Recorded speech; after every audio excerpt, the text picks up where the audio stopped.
Bien, ya estamos de regreso. Quiero saludar, como les dije, a Gabriela Fersola. Gabriela está dispensándonos el cariño y la atención de seguir el programa desde Londres. Esos Fersola son de esta tierra, Gabriela Fersola. Así que cuando el señor director la tenga ahí la foto, nos la coloca, que es ella. Ah, mírala ahí siguiendo ahora a Gabriela. Un saludo para ella que está en vivo. Se va a acostar tarde ahora porque 6 horas más para adelante son como las 11 de la noche, ¿verdad? La noche, sí. Así que muchas gracias, joven, por su cariño de seguirnos. ¿Qué tenemos, doctor? Bueno, en la tarde de hoy, ya para entrar en materia con relación a las entrevistas del día de hoy, tenemos la presencia de la doctora Tamileidi Beltré de Sánchez. La doctora tiene una alta especialidad en gastroenterología, en neurogastroenterología, del Instituto Nacional de Ciencias Médicas y Nutrición, Salvador Subirán, de México, docente universitaria de la Universidad Católica de Santo Domingo, egresada también del Hospital Salvador Bregotier y ejerce en el Hospital Luis Eduardo Ibar, y también la tenemos en privado en el Centro Médico Real. Así es. Pero doctora, yo estoy viendo aquí que ella estudió en Cuba. Estudió también en Cuba la carrera de medicina. Medicina general. Medicina general. O sea, En el Hospital Calixto García de La Habana, Cuba. Doctora, bienvenida. Muchísimas gracias por la invitación. Doctora, la verdad que esto de neurogastroenterología es algo nuevo, relativamente nuevo, ¿no? ¿Verdad? Es una alta especialidad a la cual no ha tenido tanto auge en República Dominicana porque no había especialistas que se encargaran de la neurogastroenterología. ¿Nos podría de inicio explicar qué es la neurogastroenterología? ¿De qué se encarga? Sí, doctor, yo entiendo que sí. Yo entiendo que la neurogastroenterología no había tenido tanto auge en República Dominicana porque no la conocían. Sin embargo, con la presencia de algunos colegas que hacen la parte de motilidad intestinal y algunos que vamos llegando, yo entiendo que esto va a ir creciendo exponencialmente. Y sí, la neurogastroenterología tiene poco tiempo, se acuña el término de neurogastroenterología desde el 1999 y no es más o está relacionada directamente con lo que es el eje cerebro-intestino y se acuña últimamente la microbiota. ¿Qué se va a relacionar? Bueno, la secreción de sustancias intestinales, el movimiento intestinal, la microcirculación para atender enfermedades tan comunes como es el estreñimiento, la enfermedad por reflujo o quizás otras tan poco frecuentes como sería la calasia. es decir, que el que tiene reflujo puede ser identificado por la atención que da un especialista neurogastroenterólogo. El paciente que tiene la sospecha de enfermedad por reflujo gastroesofágico va a ir donde el médico general, médico internista, donde el gastroenterólogo, donde el neurogastroenterólogo. ¿En qué parte entra el neurogastro? Bueno, cuando ese paciente que tiene reflujo, que se le han hecho pruebas diagnósticas, no concuerda la sintomatología con los hallazgos endoscópicos, o cuando es un paciente que tiene ya el hallazgo endoscópico y aún así, a pesar de eso, no mejora con el tratamiento convencional. Ya en los pacientes refractarios entramos nosotros. Doctora, y cuando usted habla de microbiota, ¿podría ser un poquito más explícita para el público que nos está escuchando y sepa lo que es una microbiota y qué hace y qué importancia tiene? Sí, la microbiota no son más que las bacterias buenas que tenemos dentro de nuestro organismo. El intestino tiene hasta 2 libras de bacterias, no sé si saben eso, 2 libras de nuestro cuerpo es solamente de bacterias, pero son buenas. Está bien, porque son las que permiten... ¿Y cómo uno sabe que una bacteria es buena y una es mala? Porque ya todo eso se ha investigado, todo eso se ha estudiado a través de evaluar... ¿Y cuántas bacterias son 2 libras de bacterias? ¿Cuántas? Millones. ¿Cuántas? Millones. O sea, yo tengo 2 millones de bacterias. Tiene muchos millones de bacterias en su organismo, en su sistema digestivo. ¿Y eso es bueno o malo? Eso es bueno siempre y cuando sean las bacterias que realmente ya se consideran buenas y que la distribución de estas, el equilibrio también sea el ideal. Y yo no he oído por ahí que una bacteria hizo una parálisis a una gente, de que una bacteria de la carne y lo pone así, Sí, pero esas no son buenas. las que pueden causar esas parálisis no son buenas. Pero espérese, doctor, ¿y cómo uno sabe cuál es buena y cuál es ¿Pero mala? por qué se le llama buenas? Porque son las encargadas de que en el organismo, en el sistema digestivo, mantenga un equilibrio. Por ejemplo, parte de estas bacterias, cuando los alimentos son triturados en el estómago y pasan al sistema, al intestino delgado, gracias a la acción de estas bacterias se pueden degradar esos alimentos y ser absorbidos por el intestino. Y también, gracias a esas bacterias, se puede mantener un equilibrio y otros microorganismos que actúan, entonces los combaten y no los hacen daño. Y el que tiene pocas bacterias buenas, ¿qué le pasa? Entonces, el que tiene pocas bacterias buenas va a tener efectos secundarios por la alimentación o por el acceso a otras bacterias que van a hacer que desplazan esas bacterias buenas y van a causar síntomas. Por ejemplo, esos pacientes pueden tener diarreas. Esos pacientes pueden tener estreñimiento, que se busca la causa y quizás no se sepa por qué es. Esos pacientes pueden tener dolor abdominal y no saber qué es. Esos pacientes cuando evacúan, cuando van al baño, cuando hacen del baño, tienen quizás la pupú la coloración o la consistencia o el olor muy desagradable y puede ser eso. Puede ser disbiosis, que es una alteración en la cantidad de bacterias. Deje ver si yo entendí, doctora, su explicación muy didáctica. Esas bacterias son las que ayudan al intestino, ayudan a la digestión de los alimentos. A la digestión. Y si uno no tiene mucha bacteria, se le complica a uno. Si uno no tiene la cantidad adecuada para cada organismo, sí se le complica. ¿Y cómo nacen esas bacterias, doctora? Esas bacterias se van incorporando a medida de que vamos creciendo. Por eso está la teoría de la higiene. Me estoy saliendo un poco del tema. ¿La teoría de qué? De la higiene. ¿Qué quiere decir eso? Que los niños que son muy protegidos, y bueno, eso lo estamos viendo, los niños que son desde pequeñitos muy cuidados, los que nacen a través de cesárea, que no pasan por el canal de parto, son más atópicos, es decir, son más alérgicos, se enferman más, tienen un sistema inmune más débil. O sea, el niño que no lo ponen a bregar con tierra. A bregar con tierra, claro, a ensuciarse. Pero doctor, usted está diciendo una cosa muy seria. Se llama teoría de la higiene. Todavía no es ciencia constituida, pero sí hay mucha evidencia de que eso es así. O sea, qué bueno que deja que el muchacho ranee por ahí. Claro que sí, claro que sí. Si lo cuidan mucho, lo vuelven un poco frágil. Incluso parte de esa microbiota es a través del canal de parto. Y República Dominicana tiene una tasa muy alta de cesáreas. Entonces, desde ahí ya parte de la diversidad bacteriana la vamos perdiendo. Y cuando uno es grande, ¿pueden medirse la cantidad de bacterias buenas que uno tiene? Sí, pero no sería costo efectivo. Porque ¿No sería? A menos usted fuera millonario, bueno, quizá usted se la puede medir, digo yo. Porque se necesita... Pero venga, acá hay ese piropo. ¿Y usted cree que yo se lo voy a negar? Tengo cara de eso. El flow lo tiene, ¿eh? Ya por ahí vamos ganando. El porte lo tiene, igual que el doctor. Doctora, pero usted es casada, yo tengo aquí que usted es la esposa de Sánchez. Casada no, felizmente casada. ¿Cómo se porta Sánchez? Muy bien. Se le mando un saludo que me estaba viendo. ¿Y usted nos va a saludar a doña Milagro y José? Ah, mis padres también, un beso y un abrazo. Doctora, ¿y usted de dónde? De Boca Chica. ¿A usted de Boca Chica? Así es. ¿Usted se bañaba en la playa? En la de la Caleta. ¿Sabe que tiene como, y ahí viene el nombre de la Caleta, es un bracito de mar? Y en esa zona estaban incluso los primeros pobladores, que ahí está el cementerio, el primer parque submarino. ¿Qué le animó a una muchacha de Boca Chica a estudiar neurogastroenterología? Pues yo desde pequeña quise ser médico y ya cuando estaba en la parte de la gastroenterología, yo hice la residencia de gastroenterología en el Centro de Gastroenterología en la ciudad sanitaria del Morgan, de Luis Eduardo Aybar, pero yo veía que en la parte de los pacientes con trastornos del eje, anteriormente se llamaban trastornos funcionales, me quedaba corta. Al paciente con estreñimiento, ¿qué se le da? Fibra, laxantes, pero ya cuando no mejora, ya no sabemos qué hacer. O el paciente con reflujo, se le da omeprazol, vuelve y se le da omeprazol, pero si el paciente no mejora, como que no sabíamos un poquitito más qué hacer. Y de ahí, entonces comencé a investigar qué más podíamos ofertarle a ese grupo de pacientes y me motivó.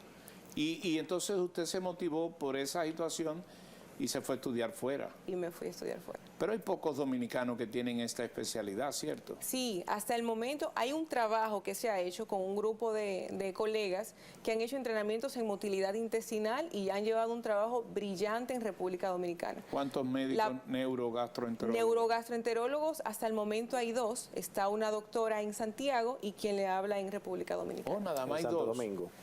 Oh, En pero Santo Domingo. Qué Muchas gracias. interesante. Doctora, y yo he oído escuchar mucho lo que es la coproterapia.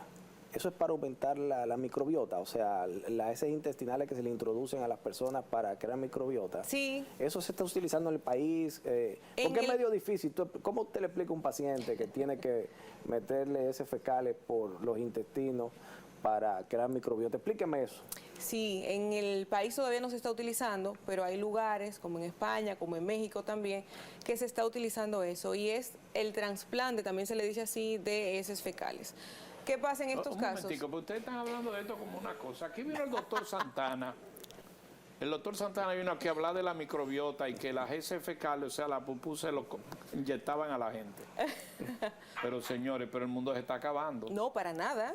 ¿Usted se ha inyectado eso? Eso es tecnología, eso es ciencia y los O pacientes sea, mejoran inyectarle muchísimo. heces fecales. No es inyectar, ¿está bien? Sí se utiliza Comer. una jeringuilla, sí se utiliza una jeringuilla, pero lo que se hace es una colonoscopia. En los pacientes que ya se ha evidenciado por la condición que tiene o por algunos estudios que se hacen específicos que se pueden beneficiar de eso y refractarios, o sea que no mejoran a otros tratamientos, se le hace... Le dan heces Lo que se fecales. hace es una colonoscopia. Bueno, ustedes han visto el tubo que se hace para estudiar el colon, el intestino grueso, y a ese tubo se le inyecta un canalito, se le inyecta la jeringuilla. Entonces, eso es una pupú, es verdad, es pupú, pero esa pupú tiene una preparación, es una pupú cultivada de personas que están previamente evaluados, que no pueden tener ninguna enfermedad, que ya se sabe que esa microbiota está adecuadamente... Yo te voy a decirte una cosa, este mundo me lo cambiaron y no me di cuenta cuando lo cambiaron. Y con la jeringuilla se va rociando todo el intestino. Los Pero hay pacientes gente que mejoran cuando mucho. quieren desbaratar un grupo lo que riegan de eso y se va todo el mundo. Y hay médicos que cuando quieren mejorar al paciente también les riegan pupú. Así es la vida. Doctora, ¿qué usted tiene ahí, estos aparatos? Muy bien, esto es un pHímetro. ¿Qué? pHímetro. Pechímetro. pHímetro. Este equipito que se ve aquí.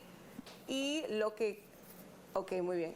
Entonces, ¿este equipo qué hace? Bueno, los pacientes que tienen enfermedad por reflujo gastroesofágico, se les coloca este pHímetro con esta sondita que está acá.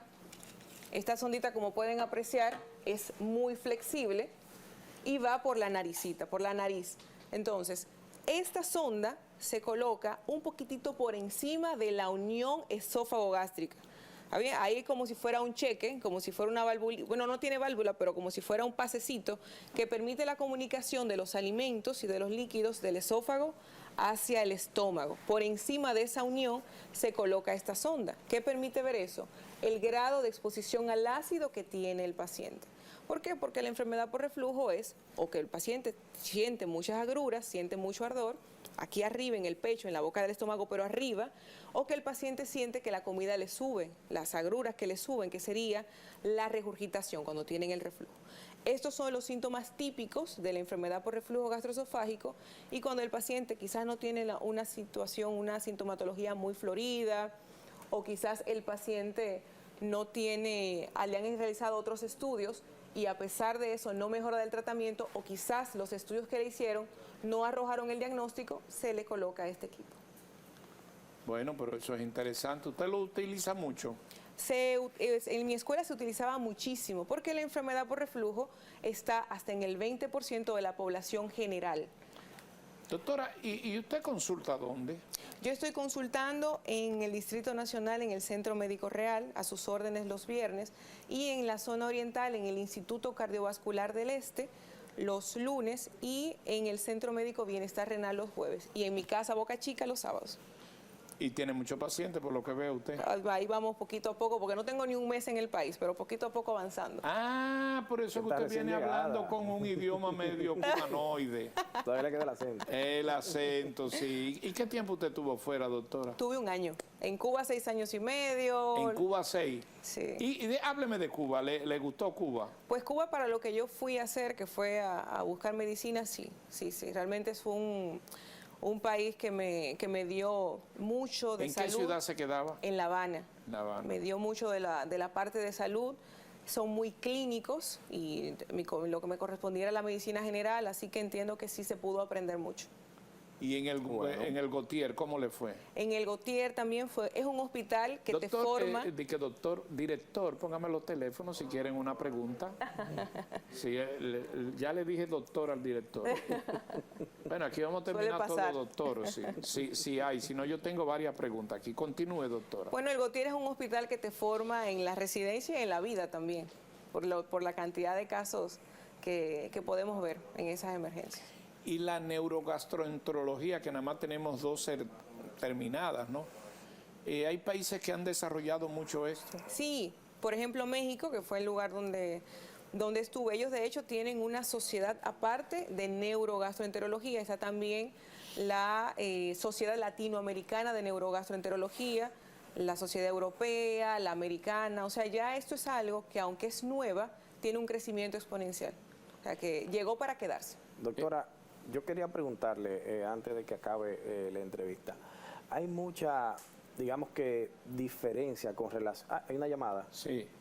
Saludos, buenas tardes. Dígame. ¿Aló? Sí. ¿Aló? Dígame. Yo hace 3 meses que fui al médico por un sangrado que tuve por detrás, ahí al gastro. Y yo me hice una cosa por detrás, una cronología, ahora me van a hacer una por la boca. Me van a hacer una cronología mañana hacia el estómago. Y yo quiero saber de qué se trata eso. ¿De dónde usted nos llama? Yo lo llamo de Santo Domingo Este, de la Caoba, Licey. Ah, muy bien. Te va a contestar la doctora.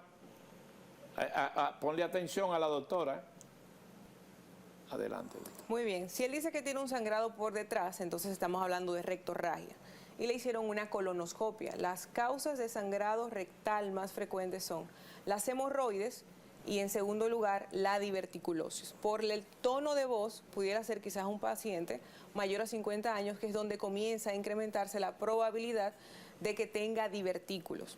Si el gastroenterólogo a través de la colonoscopia no evidencia la causa de sangrado, está descrito que se haga entonces la endoscopia, que es el mismo tubo más chiquito, que se introduce por la boca para ver cómo está el esófago, el estómago y parte del intestino delgado para buscar entonces la posible causa de ese sangrado.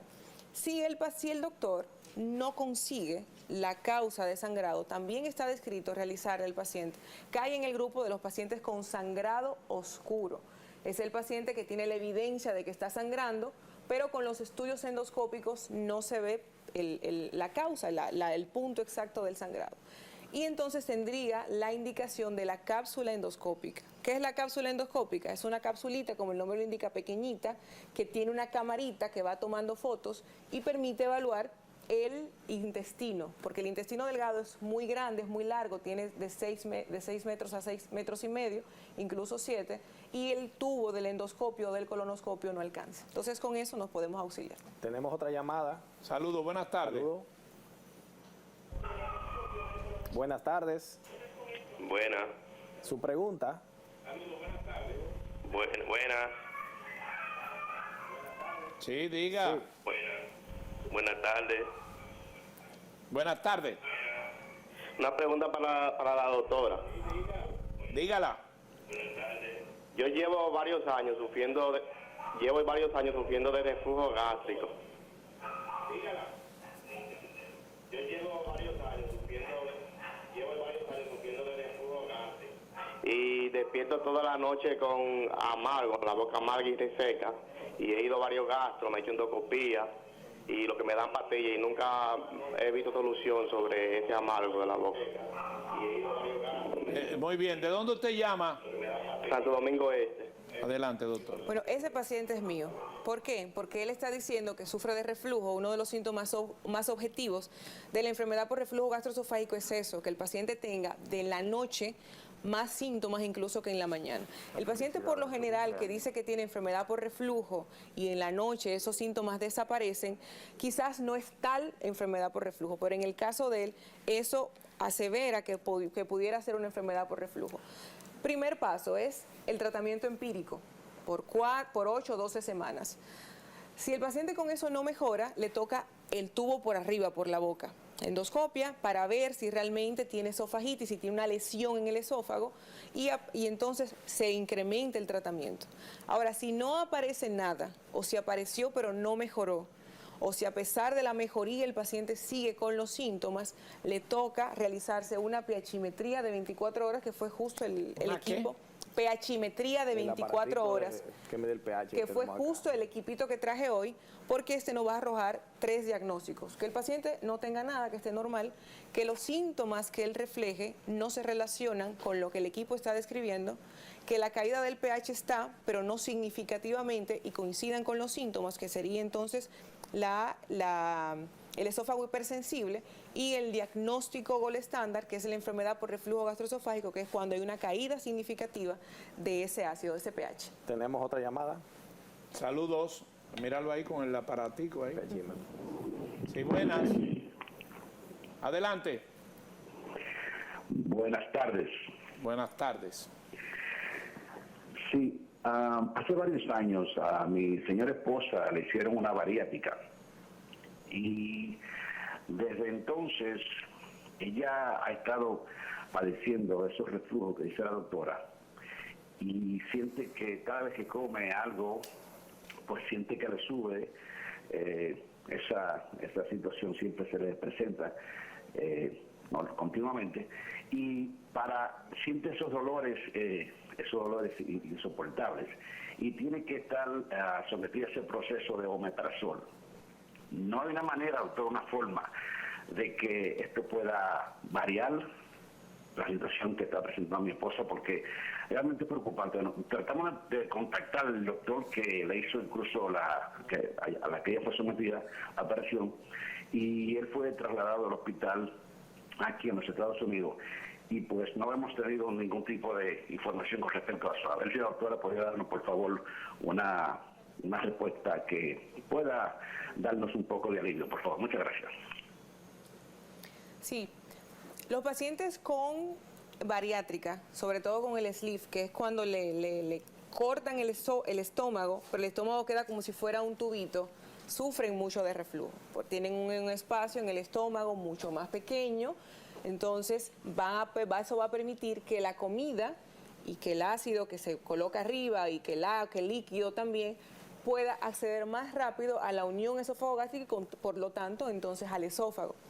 Lamentablemente eso está descrito. El paciente con, quizás se lo dijeron, quizás no se acuerdan, pero eso está descrito entre los efectos secundarios de la bariátrica, cuando es sleeve gástrico, cuando se pone como un tubito, es la enfermedad por reflujo. Por eso se hace este estudio antes de ese tipo de cirugías, para ver si el paciente lo tenía antes, y en dependencia de eso entonces ver si le toca esta técnica o le toca otra.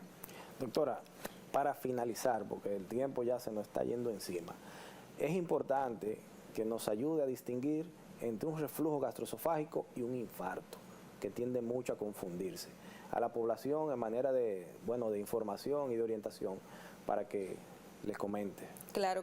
Para terminar la otra pregunta, solamente, ese paciente tiene que ir donde otro cirujano bariátrico para ver si le van a convertir la cirugía a otro tipo, que ahí disminuye los síntomas, o quizás otra técnica que también puede reducir los episodios de reflujo. Y sobre la diferencia entre reflujo e infarto, incluso hay sintomatologías que es el dolor torácico no cardíaco, pero ojo, este tipo de pacientes lo ve el neurogastroenterólogo después que el cardiólogo le ha hecho todo el arsenal de diagnóstico que amerite, porque lo principal, lo que lo puede matar, es el diagnóstico del infarto, está bien, o una disección aórtica, cualquiera de esas variantes. Después que el paciente no tiene esto, entonces sí se le coloca igual la pHimetría de 24 horas, porque el ardor que asciende puede simular con mucha frecuencia el dolor torácico no cardíaco, y también lo manejamos nosotros. La diferencia está en que el dolor torácico, cuando es de origen cardíaco, es un dolor muy intenso, dura más de 30 minutos, tiene más síntomas de aforesis, pérdida incluso de la conciencia, lo lleva rápido a la emergencia y el desenlace puede ser fulminante de no atenderse a tiempo. Y el dolor torácico no cardíaco es menos intenso, es subagudo, es más tenue, y el paciente tiene mucho tiempo sufriendo de eso. Doctora, merci. Thank you. You're welcome. Muchas gracias.